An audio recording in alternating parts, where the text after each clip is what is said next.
Director Brennan, let me start with you, because you've sat in both these chairs as a Homeland Security advisor to a president and as the head of our CIA. And I wonder what you make of this warning and testimony, almost buried, really, with all the sort of flood of headlines today, that the joint address to Congress, which is yet to be scheduled, remains a target for the extremists.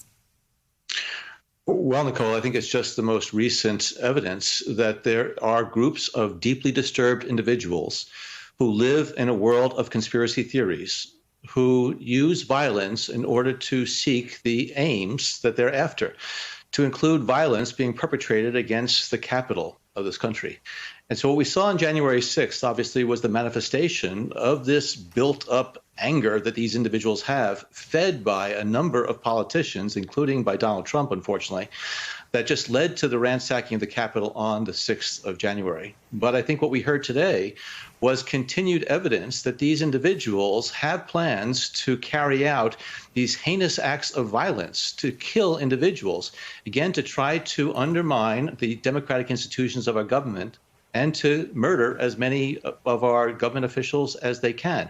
Deeply disturbing, and this is something that really needs to be a wake-up call to those law enforcement and security organizations that have that responsibility to protect the Capitol, but also to our government leaders, especially members of Congress, who continue to give air to these conspiracy theories, unfortunately.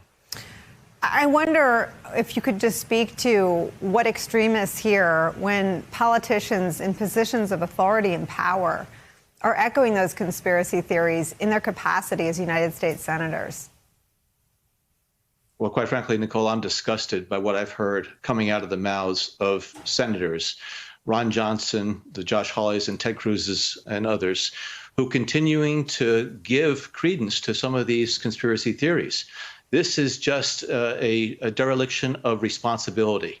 I don't care which political party they're from. They have a responsibility to the people, not just of their state and their constituents, but also to this country, to try to do everything possible to diffuse these sentiments that are leading to this violent expression of anger and violence against our Capitol.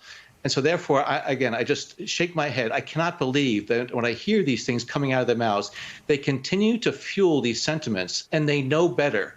They know that they're being dishonest, and they're just antagonizing individuals who are looking for reasons to carry out their acts of violence.